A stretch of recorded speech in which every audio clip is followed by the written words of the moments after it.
A millionaire hated being touched, but when a single pregnant mother adjusted his tie, he fell hopelessly in love.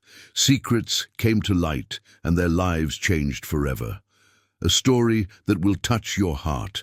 Subscribe to the channel, give it a thumbs up, and comment on where you are watching from. The elevator of the Platinum Tower ascended silently through the 42 floors of the most exclusive commercial tower on Wall Street. The mirrored walls reflected endlessly the impeccable figure of Ryan Anderson, CEO of Anderson Realty, as he adjusted the cuff of his Italian shirt for the third time in 2 minutes.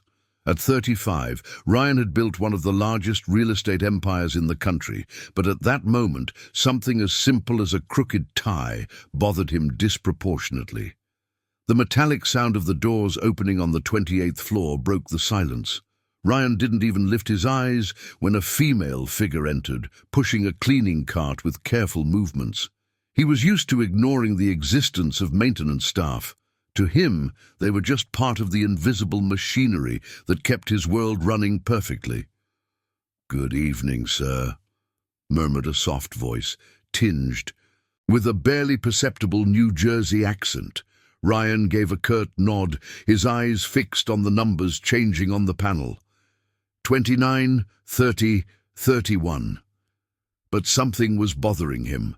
His navy blue Brooks Brothers tie, which had cost more than the monthly salary of most people, was visibly crooked in the mirror's reflection. The detail irritated him deeply. Ryan Anderson did not tolerate imperfections, especially in himself. "Excuse me, sir," the voice said again, this time closer.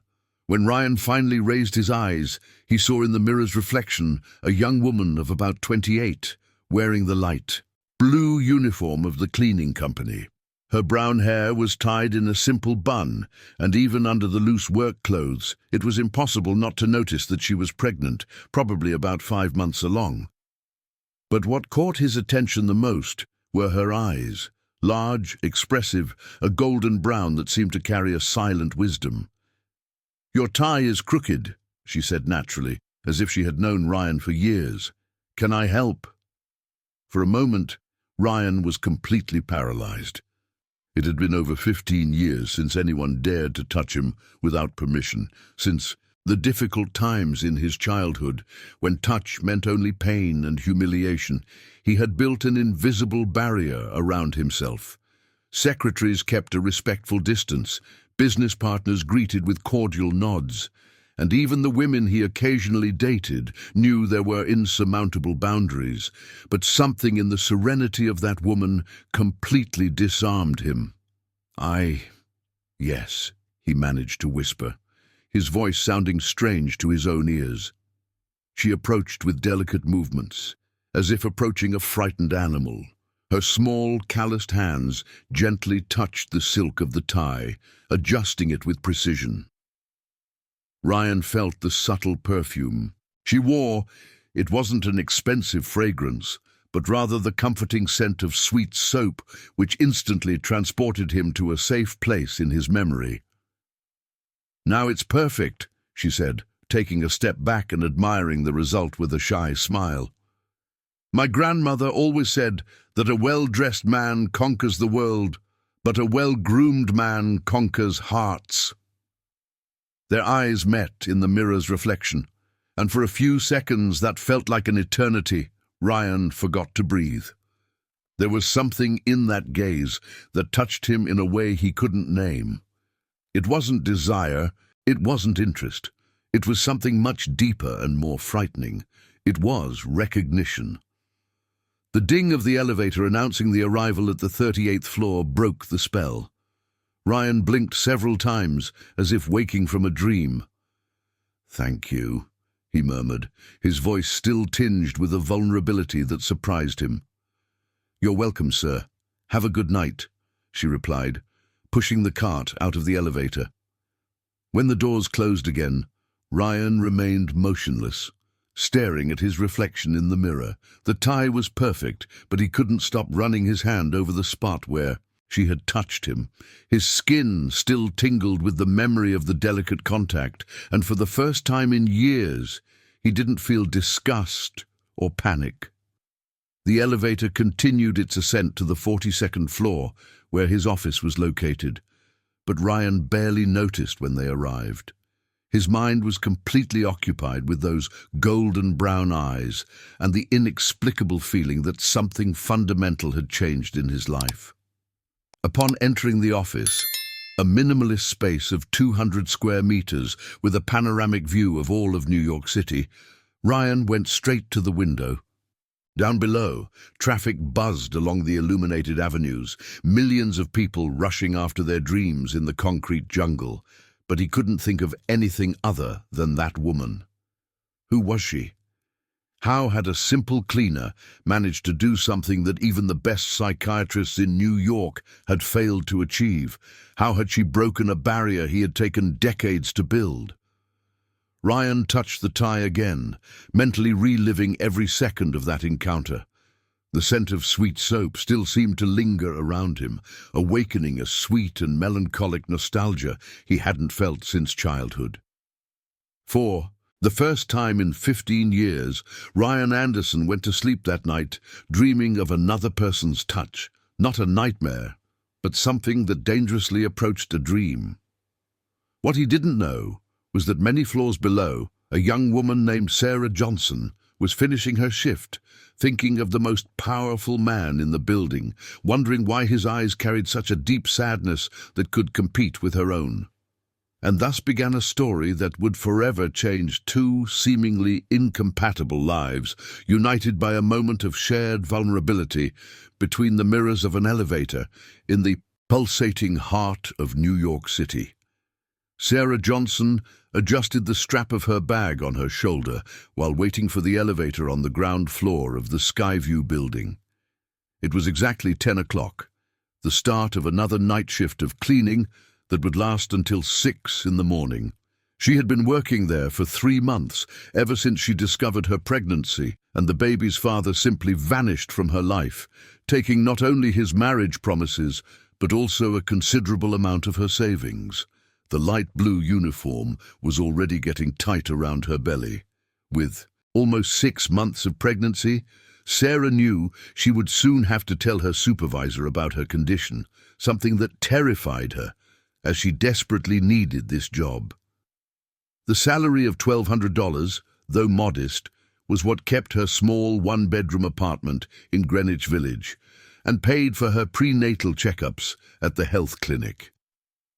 "Good evening, Sarah," greeted Ms. Thompson, the cleaning supervisor, a 50-year-old woman with grey hair, always tied in a tight bun. "Tonight you'll be on the executive floors, from the 35th floor up." Sarah felt her heart race. For the past 3 days, since the incident with the tie, she had carefully avoided the times when she might cross paths with that mysterious man. Not because she was afraid of him, Sarah Johnson was not afraid of anyone, but because something about that encounter had disturbed her in a way she couldn't explain. The elevator arrived empty, and Sarah stepped in, pushing her cart. As it ascended, she couldn't stop thinking about those dark eyes she had seen in the mirror. There was something familiar about them, a hidden vulnerability that reminded her of her own eyes when she looked into the small, cracked mirror of her bathroom. 35th floor. The doors opened to reveal a corridor with grey carpet and glass walls that offered a stunning view of the city. Sarah began to work methodically, emptying trash cans and cleaning the desks in the offices. It was a solitary job, but she preferred it that way. During the day, those offices buzzed with important executives discussing deals that moved millions of dollars. At night, it was just her and the silence. It was when she reached the 38th floor that she heard the familiar sound of the elevator arriving. Sarah glanced at the clock. 11:15. Who would be working so late? The answer came when the doors opened, and Ryan Anderson stepped out, speaking on his cell phone in a low but clearly irritated tone. "No, Yamamoto, I won't accept this ridiculous offer. If they want the land in Midtown, they will have to pay the fair price," he said, walking toward the main office without noticing Sarah's presence. She tried to make herself invisible, continuing to clean a nearby desk. But she couldn't help but discreetly observe him, wearing an anthracite suit that probably cost more than her annual salary. Ryan exuded a natural authority, but there was something different about him that night. A tension in his shoulders, a stiffness in his posture that suggested that not all the money in the world could buy peace of mind. "Listen carefully," Ryan continued the phone conversation, his voice growing harder. 20 years building this company was not to accept crumbs from incompetent speculators. Either they pay the $150 million I'm asking for, or they can look for another seller. Sarah couldn't help but frown. $150 million. It was such an astronomical amount that her mind couldn't fully process it. She thought about how many families could live comfortably for generations with that sum. Ryan abruptly hung up the phone and headed for the elevator, but stopped short when he noticed Sarah's presence. Their eyes met, and once again that strange electricity filled the air between them. "Good evening," he said, his voice much softer than it had been during the call. "Good evening, sir," Sarah replied, noticing how he instinctively touched his tie, which this time was perfectly aligned. Ryan stood still for a few seconds, as if he wanted to say something, but didn't quite know what. Sarah continued her work, but she could feel the weight of his gaze on her. Have you worked here for a long time?" he finally asked, a question that sounded strangely intimate coming from someone in his position. Sarah looked up, surprised by the question. 3 months, sir. And do you like the job?" It was a strange question, especially coming from someone who probably never cared about the job satisfaction of outsourced employees. Sarah studied his face, looking for signs of sarcasm or condescension, but found only genuine curiosity. "It's honest work," she replied diplomatically, "and I need it." Ryan nodded slowly, as if that simple answer carried a much greater weight. "Of course, we all need work." The elevator arrived at that moment, breaking the tension of the dialogue. Ryan stepped in but held the door for a moment. "Have a good night." "Sorry, I don't know your name." "Sarah," she replied, feeling a strange warmth in her chest as she saw the almost imperceptible smile cross his face. "Sarah," he repeated, as if testing how the name sounded in his voice. "Have a good night, Sarah." When the doors closed, Sarah remained still for a long moment. There was something deeply unsettling about that man. Not unsettling in a dangerous way, but unsettling in that it awakened feelings she had buried since being abandoned while pregnant. She shook her head, trying to rid herself of those thoughts. Sarah Johnson couldn't afford to fantasize about rich and powerful men. She had a baby on the way, bills to pay, and an uncertain future ahead. There was no room in her life for romantic complications, especially involving someone who clearly lived in a world completely different from hers. But as she continued her cleaning that night, Sarah couldn't stop thinking about the way Ryan had pronounced her name, as if each syllable were precious, and for the first time. As the months went by, she found herself smiling while working, the subtle scent of fennel from her soap mixing with the office's air conditioning, creating an atmosphere that, for a few moments, felt almost welcoming. What neither of them knew was that this would be just the first of many casual encounters that would slowly begin to break down the carefully constructed defenses of both. Over the next 2 weeks, Ryan developed a ritual he would never admit to anyone. Every day, before leaving the office, he deliberately misaligned his tie. Not too much, just enough to warrant a readjustment. And every night, promptly at 11:15, he took the elevator, knowing exactly which floor he would find Marina. It was pathetic, he knew. Ryan Anderson, one of the most respected and feared businessmen in New York, orchestrating casual encounters like a lovesick teenager. But there was something in those brief moments that had become more addictive than any drug, the feeling of normalcy, of genuine human connection that he hadn't experienced in years.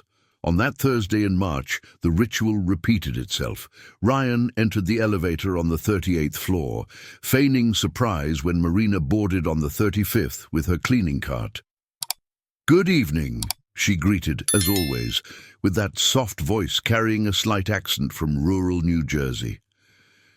"Good evening, Marina," he replied, noticing how she always showed a hint of surprise when he used her name.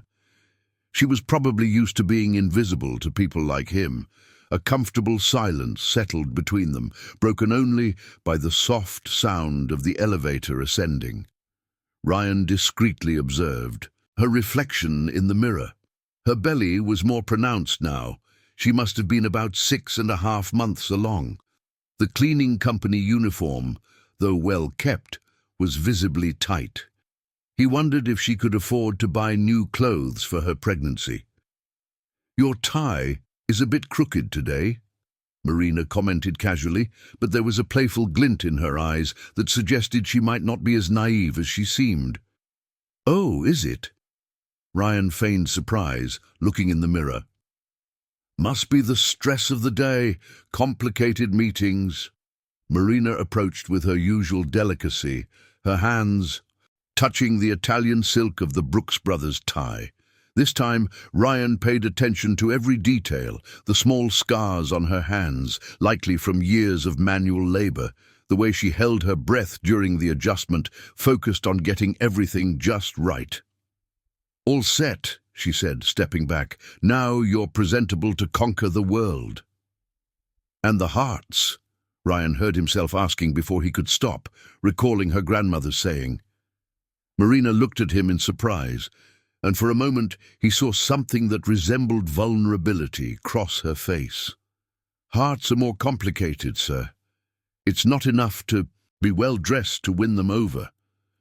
"What is needed then?" The question came out more serious than he intended. Marina fell silent for a long moment, her golden brown eyes studying his face through the mirror's reflection. "Honesty," she finally said, "and the courage to be vulnerable. 2 things that money can't buy." The depth of her answer caught him off guard. He expected some cliché, a trite saying about true love, but Marina had touched on something much deeper. The 2 things Ryan struggled most to demonstrate. The elevator reached the 42nd floor, but for the first time, Ryan didn't exit. Immediately. "Marina," he said, turning to face her directly instead of through the mirror. "Can I ask a personal question?" She hesitated, her hands instinctively moving to protect her belly. "That depends on the question.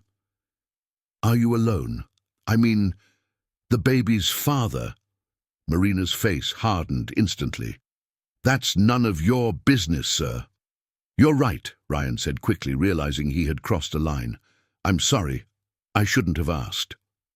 Marina watched him for a few seconds, and Ryan could see an internal battle happening behind those expressive eyes. Finally, she sighed.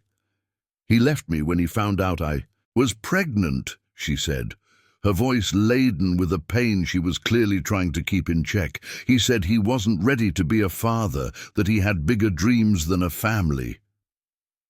The anger Ryan felt at that moment surprised him with its intensity.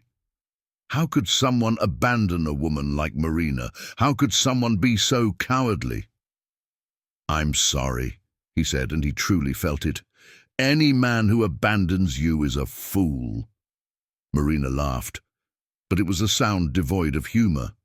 "Powerful men tend to do that, sir. They promise the world when they want something, but disappear when responsibilities arise." The statement hit Ryan like a punch to the gut. She wasn't just talking about her ex. There was a subtle accusation there, a reminder that he represented exactly the type of man who had hurt Marina. "Not all men are like that," he said quietly. "Really?" Marina looked him straight in the eye. "And you, sir? Have you ever run away from responsibility?" Ever promised something you didn't keep? The question was a direct challenge, and Ryan knew his answer could define everything between them. He thought of all the women he had kept at a distance, all the relationships he had sabotaged before they became too serious, all the times he had chosen control over vulnerability. Yes, he admitted, his honesty surprising even himself.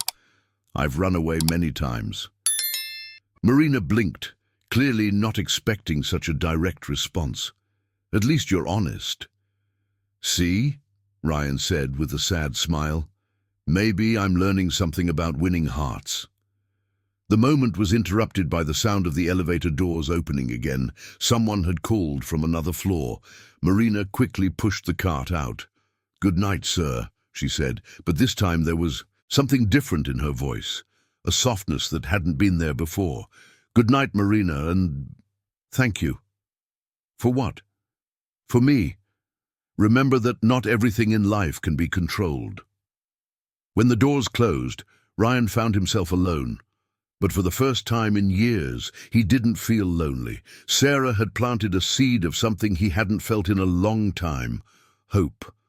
Hope that maybe he could be a better man, that perhaps it wasn't too late to learn to love without fear. And that night, while finishing reports in his office, Ryan found himself thinking not about business achievements or million-dollar deals, but about how to make a pregnant and wounded woman believe that not all powerful men were the same. March arrived in New York with its characteristic torrential rains that turned the city into an aquatic chaos. On that Thursday specifically, the storm that hit the city was one of the most intense of the year. Sarah was looking out the bus window as she returned home after her morning nursing classes at St. Jude University in Brooklyn. The rain pounded violently against the glass, and traffic was completely stopped on the East Side Highway. 7 months pregnant, Sarah felt the extra weight in every movement. The baby was especially active that day, kicking her ribs insistently, as if also bothered by the gloomy weather. She adjusted her bag on her lap, protecting the anatomy book she had borrowed from the university library. She couldn't afford to lose those precious references. "Ma'am, traffic has been stopped for 20 minutes, the bus driver informed, clearly irritated. "Everything is flooded ahead. It's going to take a while." Sarah looked at the clock. 4:40. If the bus didn't move soon, she would be late for work. And Ms. Thompson had already made it clear that zero tolerance for lateness was company policy. She couldn't take that risk. Not now, when every workday was crucial to save money for the delivery and the baby's first months. 2 hours later, when she finally arrived at her apartment in Greenwich Village, Sarah was exhausted. The small one-bedroom unit, though modest, was kept impeccably clean. The white walls were decorated only with a few family photos from Passos, her hometown in New Jersey, and a small crucifix that had belonged to her grandmother. The crib she had bought used was still disassembled in a corner, waiting for her to find the courage to put it together. Sarah took a quick shower, ate an apple with 2 slices of bread, the only thing left in her tight budget for the week, and prepared for another night of work. The cleaning company uniform was becoming critical, stretching dangerously over her belly. She made a mental note to ask Miss Thompson for a larger size, although she feared that would hasten the moment she would have to officially reveal her pregnancy. At 9 o'clock, Sarah was at the bus stop when she noticed that the rain had started, again with full force. It was no longer the persistent rain of the afternoon. Now it was true curtains of water falling from the dark March sky. The bus stop offered no adequate protection, and in a few minutes she was soaked. When the bus finally arrived, it was overcrowded. Sarah managed to find a standing spot, gripping the handrail tightly as she felt the baby protesting against the jolts of the ride. With every sudden stop, a sharp pain shot through her back, radiating to her legs.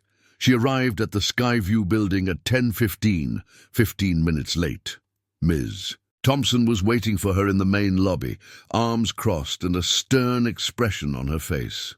"Sarah Johnson," she said, her voice echoing on the polished marble of the lobby. "Second late arrival this month." "I'm sorry, Ms. Thompson," Sarah said, trying to control her breathing. "Traffic was impossible because of the rain and—" "I don't want to hear excuses," Ms. Thompson interrupted. "You know very well that punctuality is essential in this job. Clients pay for excellent service, and that includes employees who arrive on time." Sarah nodded, biting her tongue to avoid responding that clients, probably, didn't even know she existed. "It won't happen again." "I hope not. Today, you'll be responsible for the higher floors, from the 40th floor up. And I want everything spotless. There's an important meeting early tomorrow." As she got into the elevator, Sarah felt a strange mix of relief and nervousness. She knew there would be chances of running into Ryan, and despite all her efforts to maintain emotional distance, she had started to look forward to those encounters with the anticipation that scared her. It was exactly 11:15 when she heard the familiar sound of the elevator arriving at the 42nd floor. The doors opened to reveal Ryan, but this time there was something different about him. He looked tense, worried, and was carrying a leather briefcase that clearly seemed heavy.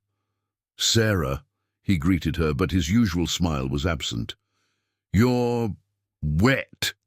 Sarah looked down and realized that despite her attempts to dry off, her uniform was still visibly damp. A few strands of hair had escaped from her bun and were sticking to her face. "The rain was really heavy," she explained, trying to fix her hair. "I had to wait a long time at the stop." Ryan watched her for a moment, and Sarah saw something that looked like genuine concern in his dark eyes. "You came by bus, in this storm?" "As always," Sarah replied with a simplicity that she didn't intend to sound like reproach, but which clearly struck Ryan. "It's dangerous," he said, his voice laden with a worry that surprised her. "Especially in your condition." Sarah instinctively placed her hand on her belly. "I'm used to it. I don't have many options." The silence that followed was thick with tension. Ryan seemed to be battling an internal struggle, and Sarah could see the exact moment he made a decision. "Sarah," he finally said, "can I offer you a ride home today?" The question caught her completely off guard. I don't know if it's appropriate." "Why wouldn't it be? It's just a ride on a stormy night." Sarah hesitated. She knew that accepting the offer would mean crossing a line, stepping out of the safety of her invisibility and into dangerous, uncharted territory. But the baby had given a particularly strong kick, reminding her that she wasn't just taking care of herself. "All right," she finally said. "Thank you." The smile that lit up Ryan's face was like the sun breaking through the storm clouds, and in that moment, Sarah knew her life was about to get much more complicated, and perhaps, for the first time in months, much more interesting. "Finish your work," Ryan said gently. "I'll wait." And for the first time since arriving in New York, Sarah Johnson felt protected. Ryan waited in the main lobby of the Skyview building for almost 2 hours, pretending to review contracts on his tablet while discreetly watching Sarah finish her shift. The Italian marble floor reflected the soft lights of the reception area, creating an almost intimate atmosphere in the normally bustling space that was now deserted. At 2 in the morning, Sarah finally came down, her uniform replaced by a simple light blue blouse and jeans that barely closed over her 7-month belly. She carried a worn fabric bag and wore an expression of uncertainty that made Ryan's heart tighten. "Are you sure it won't be a bother?" she asked hesitantly. "Absolutely," Ryan replied, putting away the tablet. "My car is in the garage." They went down together to the basement where the executive parking garage was located. Sarah couldn't hide her astonishment when Ryan stopped in front of a sleek black Mercedes-Benz S-Class, gleaming under the fluorescent lights. The car probably cost over $500,000. "It's beautiful," she commented diplomatically as Ryan opened the passenger door for her. "It's just a car," he said, but there was a note of self-deprecation in his voice, as if he suddenly felt ashamed of his own wealth. Sarah carefully got in, adjusting herself in the beige leather seat that was more comfortable than any furniture in her apartment. The interior smelled of new leather and a subtle masculine fragrance that she recognized as Ryan's cologne. "Where do you live?" Ryan asked as he adjusted the mirrors. "Greenwich Village, Harmony Street near the subway." Ryan knew the area well, a middle-class bohemian neighborhood filled with bars, art galleries and small apartments. It was the kind of place where young professionals started their lives in New York, far from the luxury of Wall Street, where he had built his empire. As they left the garage, the rain continued relentlessly. The streets were practically deserted, with only a few taxis and rideshares cutting through the soaked dawn. The sound of the rain on the car roof created an intimate atmosphere that made Sarah feel strangely vulnerable. "You can turn on the radio if you want," Ryan offered, but Sarah shook her head. "It's fine like this." The comfortable silence stretched for a few blocks, broken only by the rhythmic sound of the windshield wipers. Sarah watched the city pass by the window. New York at night had a unique, melancholic beauty, especially under the rain. The lights from the buildings reflected in the puddles, creating an urban kaleidoscope that she never tired of admiring. "Sarah," Ryan finally said, his voice careful, "may I ask how long you've been in New York?" "1.5 years," she replied. "I came from Trenton, rural New Jersey, to study nursing." "And your family?" Sarah hesitated. It was a simple question, but the answer was complicated. "My mother still lives there. She works as a seamstress. My father died when I was 16, workplace accident at the factory." "I'm sorry," Ryan said, and there was genuine sincerity in his voice. "It was a long time ago," Sarah replied, although the pain was still there, a scar that had never fully healed. "That's why I came to New York. I wanted to have a profession, to do something with my life." "And you did. You're studying nursing." "When I can afford the tuition," Sarah said with a bitter smile. "It's not easy to balance studying, working, and—" She touched her belly.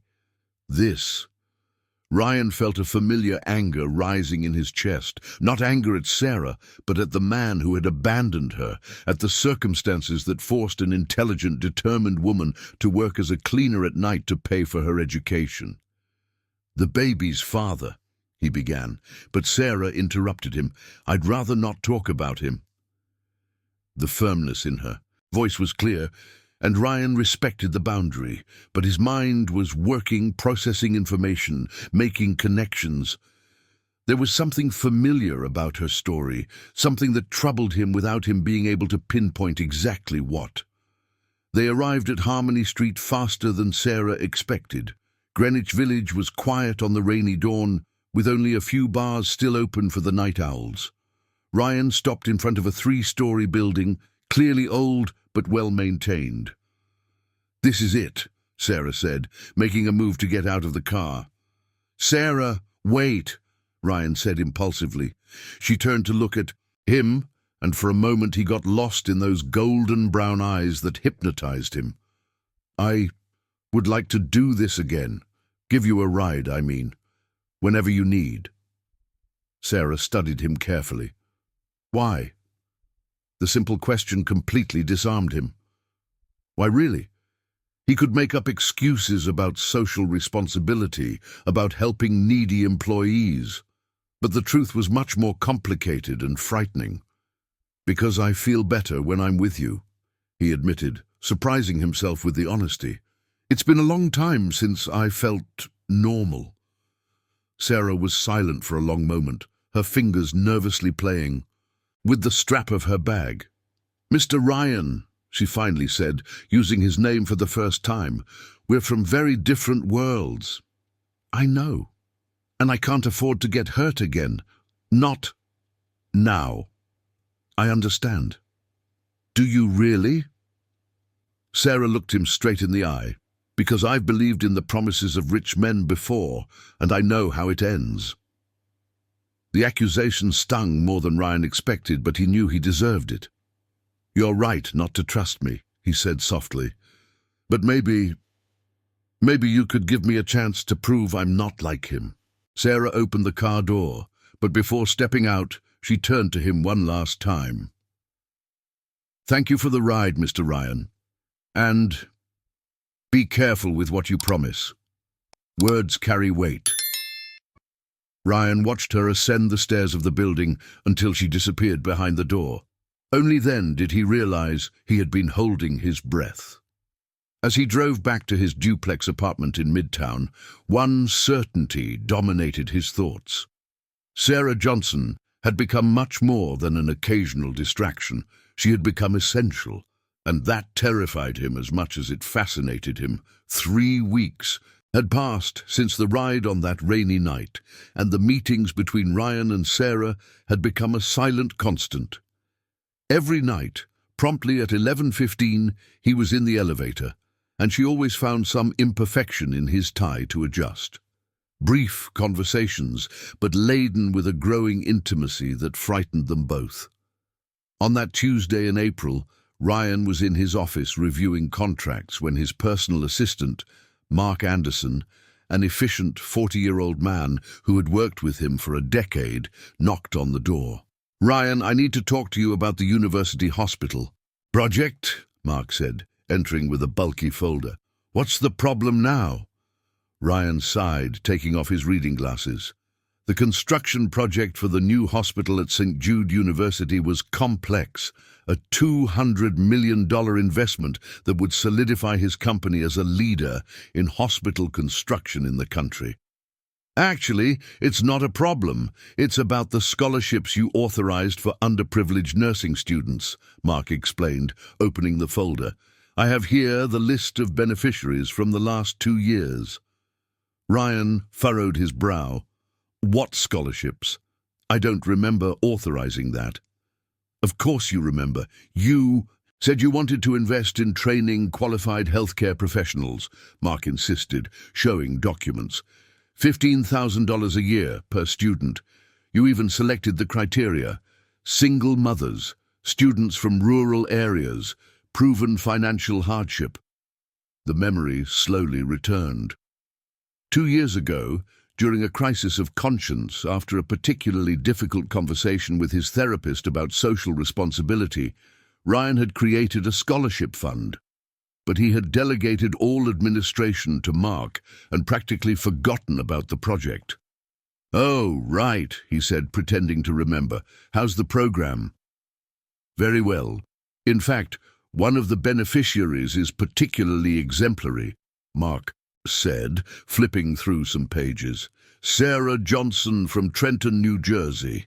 Excellent academic performance, works to support herself, a model of determination. She's in her final year of the program." The name hit Ryan like a bolt of lightning. He leaned forward, his heart racing. "Can you repeat the name?" "Sarah Johnson. Why?" Ryan tried to maintain a neutral expression while his mind processed the information. Sarah was being supported by a scholarship that he had created. She was studying nursing at the university where he was building a hospital. How was this possible without him knowing? "Can I see her file?" he asked, trying to sound casual. Mark handed over a folder with the complete history. There it was, a photo of Sarah smiling shyly, an impeccable academic record, letters of recommendation, a family income statement, and at the end, an essay she had written to apply for the scholarship titled "Why I Want to Be a Nurse." Ryan read every word with a tight heart. Sarah wrote about her father who died in a workplace accident because he didn't receive proper medical care. About her mother who worked double shifts to raise her alone. About her dream of returning to Trenton one day and opening a clinic to serve underprivileged families. About wanting to honor her father's memory by saving other lives. It was a narrative of courage and determination that made Ryan feel small in the face of his own futility. "Mark," he said, trying to control his voice, "does this Sarah Johnson, does she work?" Yes, she does. She has permission for night work because of the scholarship. The only condition is that the job doesn't interfere with her studies. Mark consulted the papers. She works as let me see, a building cleaner.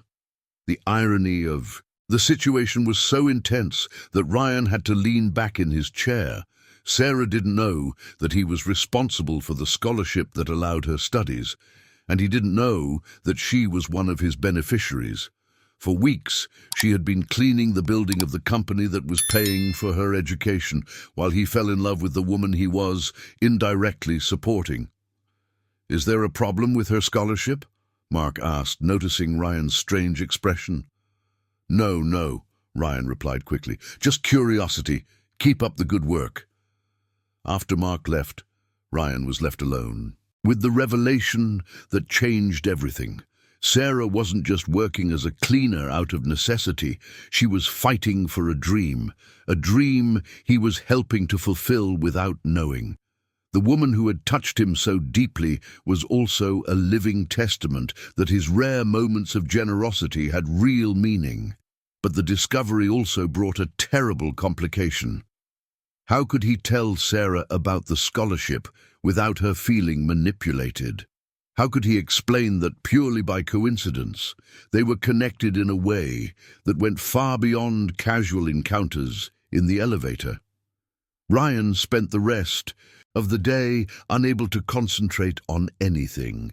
He reviewed contracts without processing them, attended meetings without really listening to what was being discussed. His mind was completely occupied with Sarah, not just the vulnerable woman who had awakened his protective instincts, but the brilliant and determined student who was building a future with a dream. Ryan could barely comprehend the force. At 11:15 p.m., when he entered the elevator as he did every night, he knew everything had changed. When Sarah stepped into the 35th floor with her usual shy smile, he had to control himself from spilling everything. Immediately, "Good evening," she said, glancing at his tie, which this time was genuinely crooked due to his agitation. "Sarah," he said, his voice laden with an intensity that made her look at him in surprise, "I need to tell you something." But looking into those golden brown eyes, filled with growing confidence and carefully guarded vulnerability, Ryan lost his courage. Telling her now could ruin everything.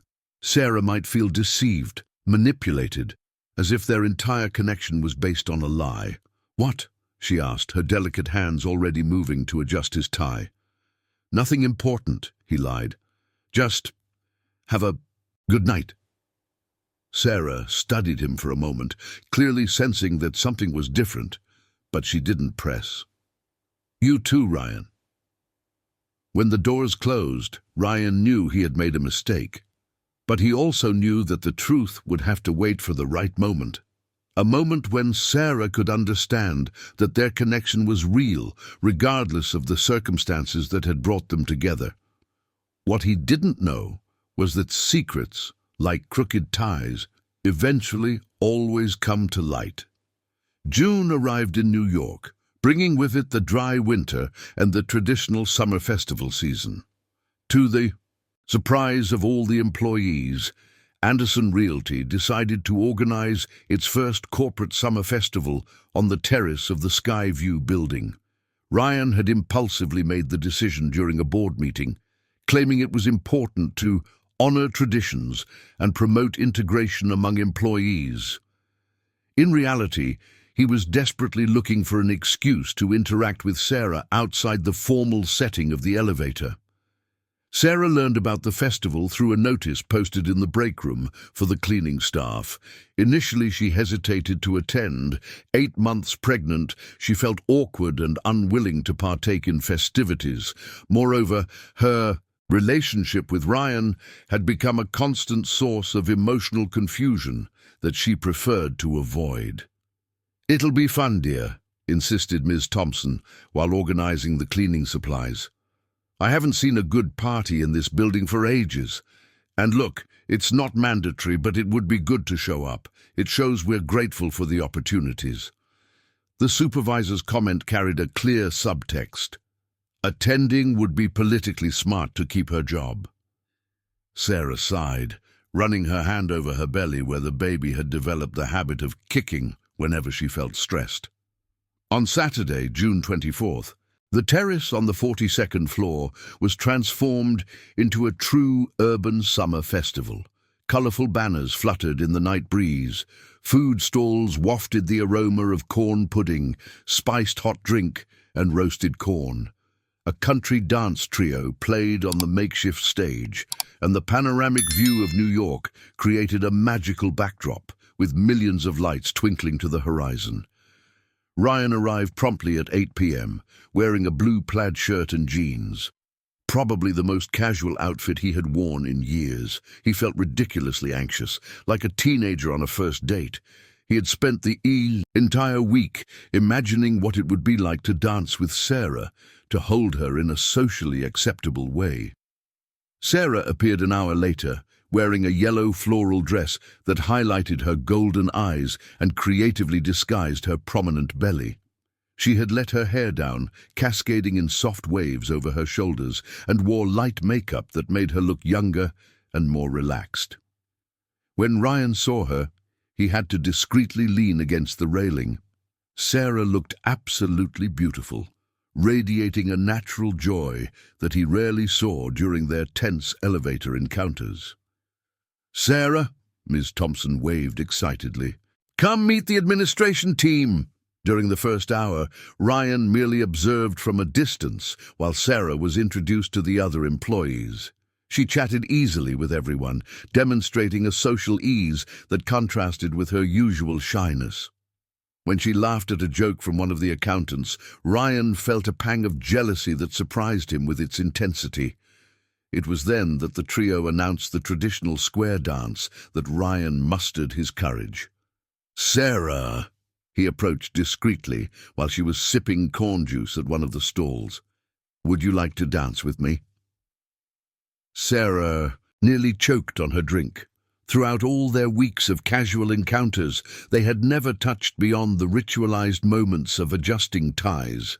The idea of dancing, of being held by him publicly, terrified and excited her simultaneously. I don't know if it's a good idea," she whispered, looking around to see if anyone was watching. "It's just a dance," Ryan said softly. "And look around. Everyone is dancing." It was true. The terrace was filled with pairs organizing for the square dance. Executives danced with secretaries, cleaning staff with accounting personnel. The magic of the summer festival had temporarily dissolved social hierarchies. "All right," Sarah relented, extending her hand with a shy smile.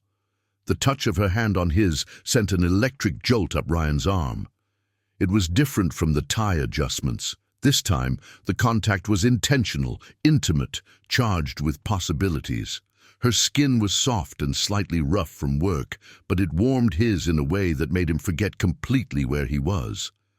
The music began with the typical rhythm of the square dance. "Look out for the snake," shouted the announcer, and all the pairs began to move following the traditional instructions. Sarah laughed as she tried to keep up with the steps, one hand holding Ryan's, the other resting on her belly. "I haven't danced square dance in years," she shouted over the music, "since the school festivals in Trenton." "You're doing great," Ryan replied, surprised at how natural it felt to be there with her. During the 15 minutes of the dance, they moved as if they had been partners for years. When the music called for sway, their bodies moved dangerously close. When it was time to promenade, Ryan guided Sarah with a gentleness she had never experienced before. It was during the moment of do-si-do that it happened. Sarah stumbled slightly, and Ryan caught her by the waist to prevent her from falling. For a few seconds they remained embraced, their faces mere inches apart, while the music and laughter around them faded away. In Sarah's eyes, Ryan saw something that made him forget to breathe. It wasn't just gratitude or physical attraction, it was recognition. Like she finally saw him not as the powerful and inaccessible CEO, but as the vulnerable and lonely man he truly was. "Ryan," she whispered, her warm breath against his face. In that moment, with the lights of New York shining below them and the sound of country music echoing in the night air, Ryan knew he was hopelessly in love. Not just with the brave and pregnant woman who had transformed his nights, but with the extraordinary person he had discovered behind the professional facade. The music ended, but they remained embraced for a few extra seconds until the applause around them brought them back to reality. "Thank you for the dance," Sarah said, her cheeks flushed and eyes sparkling. "Thank you," Ryan replied, knowing that those 15 minutes had changed everything between them. Later that night, as Sarah took a taxi home, which Ryan insisted on paying for, she still felt the ghost of their embrace. For the first time since being abandoned while pregnant, she allowed herself to dream that maybe she could trust a man again. And Ryan, alone in his luxurious apartment, finally understood what his Japanese grandmother had tried to teach him through origami: that the most beautiful things in the world were born from patience, delicacy, and the courage to fold the heart without fear of it breaking. The touch that once terrified him had become his salvation. And the woman, who should have been just another invisible employee, had become the most important person in his life. The realization hit him like a punch to the stomach on a hot July morning. Sarah was in the company locker room, changing after the night shift, when she overheard a conversation between two administrative staff members who hadn't noticed her. "That's why she can keep her job even being 8 months pregnant," one of them, a middle-aged blonde from accounting, said. "The boss is interested in her." "Gross," the other replied. "These women know exactly how to use their bellies to get what they want. I bet she doesn't even know who the real father is." "Well, he's been paying for her college for 2 years, you know. Marcos from HR mentioned it yesterday. 15,000 a year in scholarships, and now they're all cozy at the summer festival in front of everyone." Sarah felt the blood freeze in her veins. The scholarship. Ryan had been paying for her college for 2 years, since before they met. Everything was falling into place in a devastating way. The coincidences of their encounters, the university she attended, the hospital he was building. It hadn't been chance. It had been a cruel manipulation from the start. Unable to control the tears that began to flow, Sarah quietly left the locker room and went straight home, calling to say she was feeling unwell. It was both a lie and the truth at the same time. She had never felt so nauseous in her life. In her Greenwich Village apartment, she sat on the small bed, holding the bank statement from the college that showed the mysterious payments she had always attributed to some government program. How had she been so naive? How had she believed that a man like Ryan Anderson could genuinely be interested in a pregnant cleaner? The baby kicked violently, as if sensing the mother's despair. Sarah ran her hand over her belly, trying to calm herself. "I'm sorry, my love," she whispered. "Mommy was foolish." That night, for the first time in 2 months, Ryan waited in vain at the elevator. Sarah didn't show up for work. He spent the entire night calling her cell phone, which was turned off, until he finally asked Marcos to get her address. The next morning, a Saturday, Ryan was knocking on Sarah's apartment door. When she finally opened it, he was shocked by her appearance. Her eyes were swollen from crying, her face pale, an expression of pain that went far beyond the physical. "Sarah, for God's sake, what happened? Are you okay? Is the baby okay?" "Go away," she said in a hoarse voice. "I don't want to talk to you. Sarah, please tell me what I did. If I said something—" "You lied!" she exploded, tears returning. 2 years, Ryan. 2 years you've been paying for my college and didn't tell me." The silence that followed was deafening. Ryan felt the ground crumble beneath his feet. How had she found out? "Sarah, let me explain." "Explain what? That you bought me? That this was all a game for you?" she sobbed. "I trusted you. I thought maybe you were different." "I am different," Ryan shouted, desperate. "Sarah, when I set up those scholarships, I didn't even know you. It was a coincidence." "Coincidence?" She laughed bitterly. "What a convenient coincidence. The powerful businessman playing Santa Claus and then having fun seducing his beneficiaries. It wasn't like that. Then how was it? Explain to me how a man who moves millions decides to give a ride to a cleaner. Explain to me why someone like you would waste time with me." The question struck Ryan at the core of all his insecurities, because really, from the outside, the situation looked exactly as Sarah was interpreting it. A bored, rich man playing with a vulnerable woman. "Because I love you," he said softly. Sarah stared at him with total disbelief. "You don't know what love is, Ryan. You only know how to possess things, and I am not one thing you can buy. Sarah, please. I don't want your bag anymore," she said with a firmness that cut his heart. "I'm going to finish college on my own, and I don't want to see you anymore." "You can't do this to me," Ryan said, a desperate anger taking over him. "Not after everything we've shared." "Shared?" Sarah laughed again. "I shared my life with you. You shared your crumbs with me." The door slammed shut, leaving Ryan alone in the narrow hallway of the building. He stood there for almost an hour, listening to the muffled sound of Sarah's crying through the thin wall, until an elderly neighbor came out to complain about the noise. In the following days, Ryan tried everything. Flowers that came back untouched, letters that went unopened, calls that went unanswered. He even tried going to the university, but Sarah had requested a transfer to morning classes to avoid him. The discovery of their relationship also reached the ears of the company's board.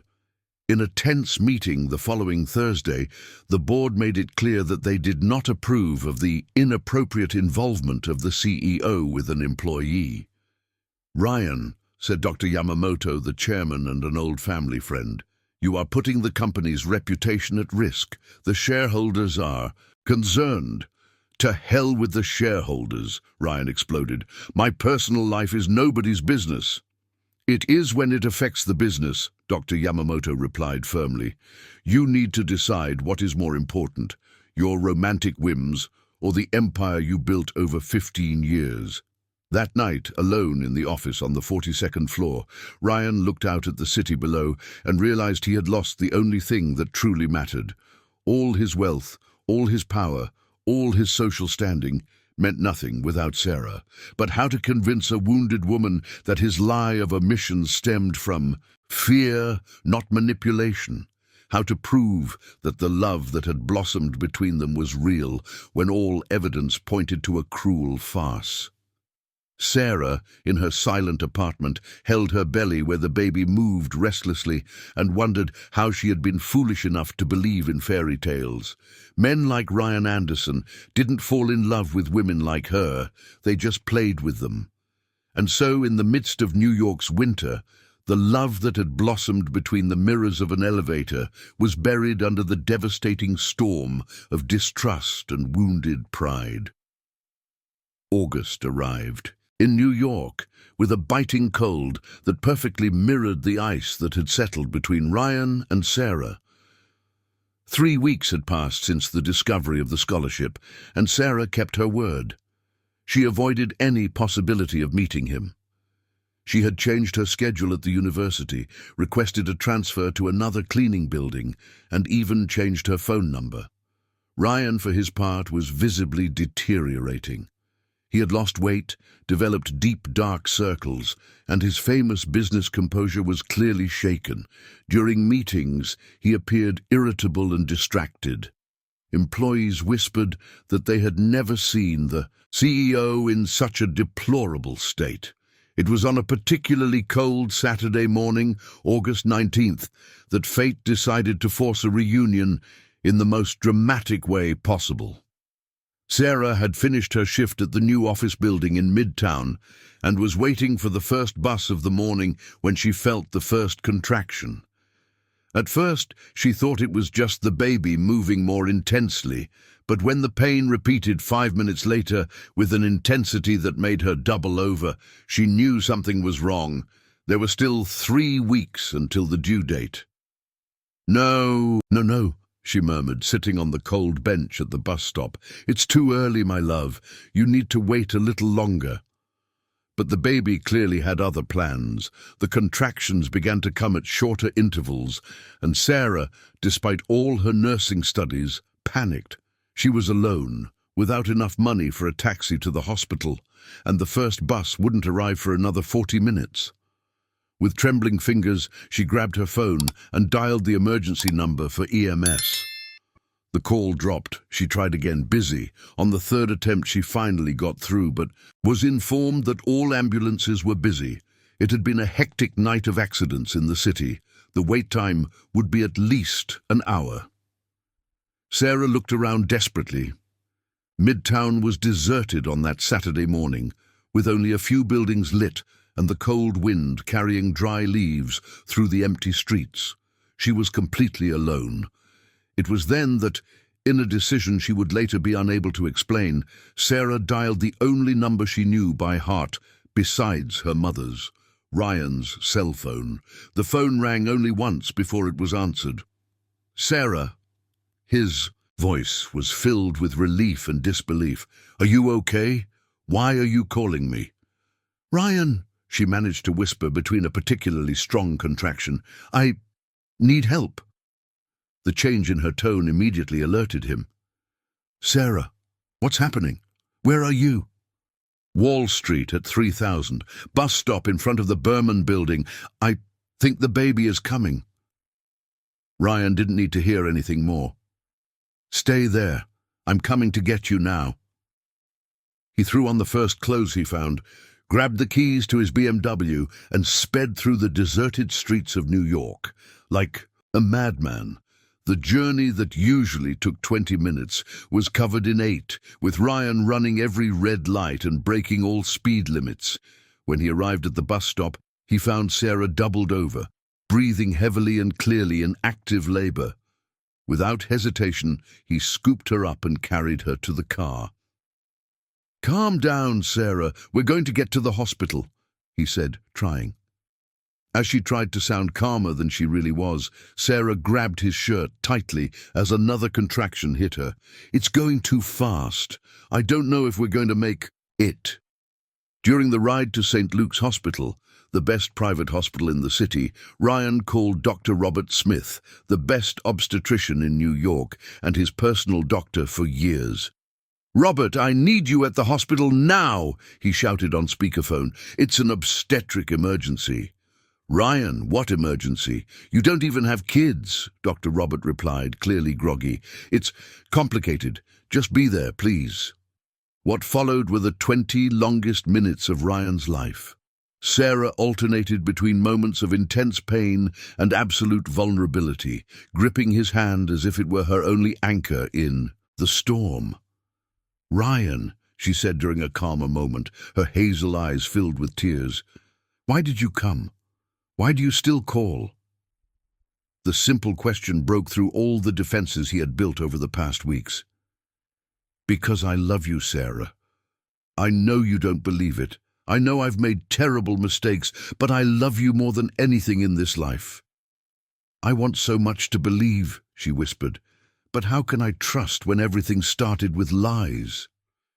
It wasn't a lie, Ryan said, holding her hand firmly as he stopped at the entrance of the emergency room. My feelings for you are the only real thing I have.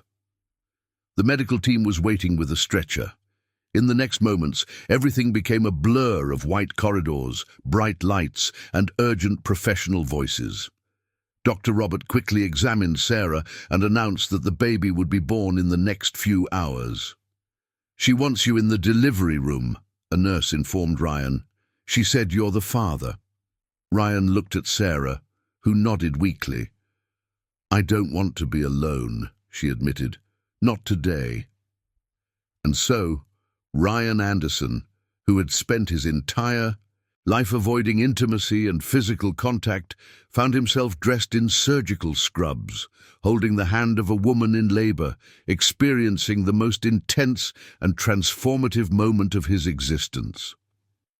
At 2:37 p.m. on Saturday, August 19th, after 7 hours of labor, Gabriel was born, 3 kilograms and 200 grams of pure perfection. When Dr. Robert placed the baby in Sarah's arms, tears finally came for both of them. "He's perfect," Sarah whispered, gently touching her son's rosy little face. "Just like you," Ryan said softly, his own tears tracing silent paths down his face. And in that moment, holding the baby who was not his blood, but whom he already loved as if he were, Ryan knew he had found his true family. He didn't know if Sarah would forgive him.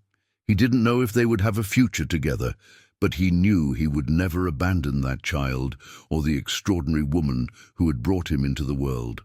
Love had been born alongside Gabriel. Not the idealized love of first dates, but the real love, tested by pain, tempered by truth, and strong enough to survive any storm. 6 months had passed since Gabriel's birth, and life had found an unexpected rhythm. Sarah had graduated with honors in nursing and secured a job in the neonatal ICU at St. Luke's Hospital. Ironically, the same place where Ryan had been involved in negotiations for the construction of a new wing. The small apartment in Greenwich Village had transformed into a cozy refuge, with Gabriel growing healthy and bringing a joy Sarah had never imagined possible. Ryan maintained a respectful but constant distance. He paid all medical and baby expenses, an arrangement Sarah had reluctantly accepted after long discussions, visited Gabriel twice a week, and was slowly proving through actions, not words, that his feelings were genuine. On that December morning, the eve of New Year's Eve, Sarah was packing the last things for the trip that would change everything. Ryan had suggested spending the new year in Miami, not as a couple, but as a modern family, where Gabriel could meet the ocean and they could try to rebuild the lost trust in a neutral environment. "Are you sure it's a good idea?" asked Luciana, her best friend from college, who had come to help with the bags. 6 months, Sarah. Are you sure you've moved past the hurt?" Sarah stopped folding Gabriel's clothes and looked out the window. Down below, Ryan was waiting in the car, punctual as always, wearing a light blue polo shirt and sunglasses. In recent months, she had noticed changes in him that went far beyond appearance. The cold, controlling man had given way to someone more human, more vulnerable, especially when interacting with Gabriel.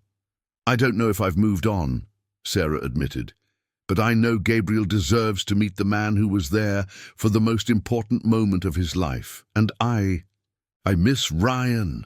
The trip to Miami was revealing.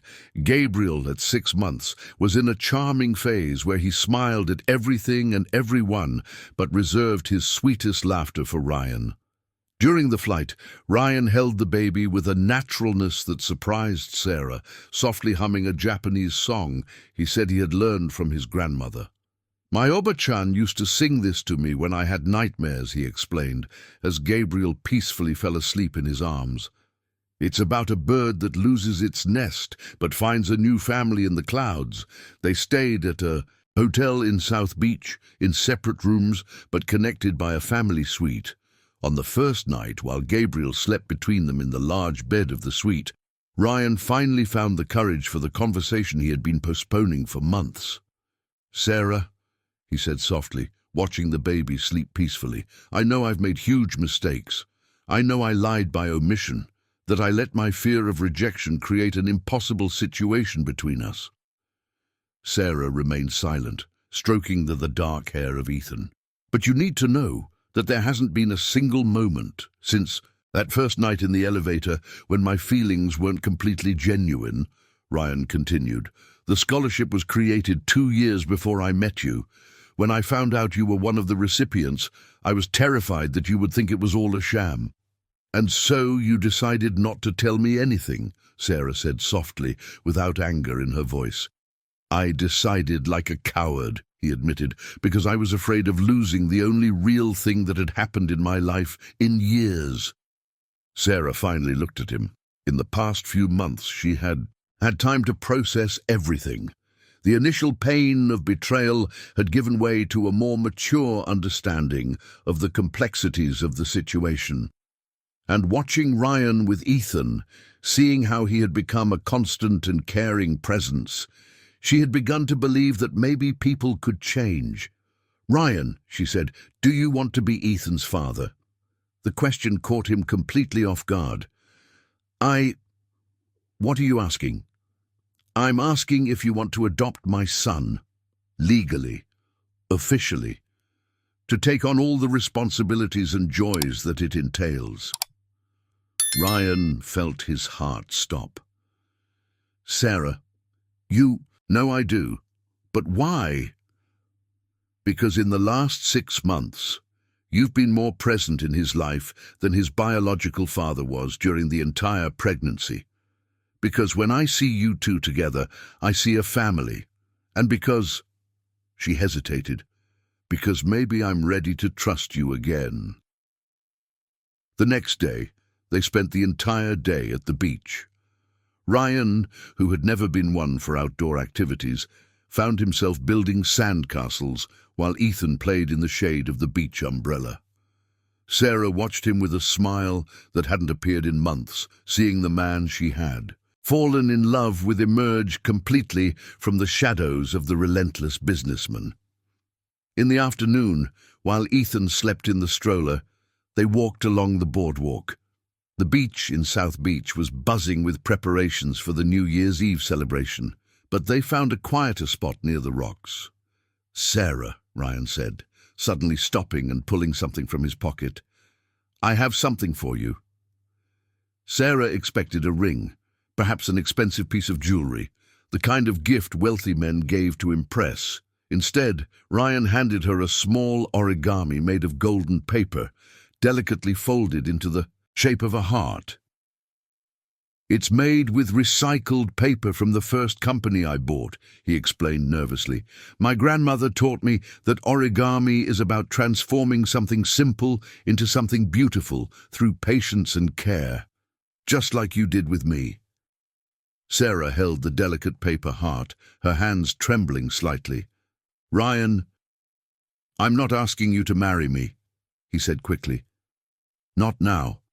I know I need to earn your trust back.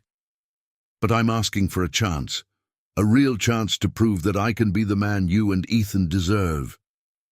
Sarah looked at the origami, then at Ryan, then at Ethan sleeping peacefully in the stroller. In that moment, with the waves gently breaking on the sand and the golden afternoon sun illuminating the face of the man who had learned to fold his own heart without fear, she knew she was ready to bet on love once more. "Okay," she said simply. "Let's try." That night, as 2 million people gathered on the beach to celebrate the arrival of the new year, Ryan, Sarah, and Ethan watched the fireworks from their hotel room. Ethan had woken up exactly at midnight, as if he knew. It was a special moment, and the three remained embraced on the balcony, watching the sky explode with colors. "Happy New Year," Sarah whispered. "Happy New Year to us," Ryan replied, gently kissing Ethan's forehead, and then, for the first time in months, Sarah's lips. 6 months later, they married in a simple ceremony at Liberty Church, the neighborhood where Ryan had found refuge in his grandmother's home. Sarah wore a simple dress and carried Ethan, now 1 year old, who insisted on helping by exchanging the rings. The greatest wedding gift they gave each other was the opening of Hope Daycare on the ground floor of the Skyview building, where it all had begun. The cold corporate space was transformed into a warm environment filled with the laughter of children, where working mothers could safely leave their kids. Sarah realized her dream of caring for people, now as a specialized nurse and administrator of the daycare. Ryan discovered that his true calling was not to accumulate properties, but to create homes, both his own and for other families. And the touch that once terrified him became his anchor. Every morning, Ryan woke up with Ethan playing on his chest and Sarah adjusting his tie before they left together for another day of a life that finally made sense. The elevator where it all began still reflected their smiles in the mirrors, but now they reflected something much more powerful. A family that had proven that true love does not break barriers, it transforms them into bridges.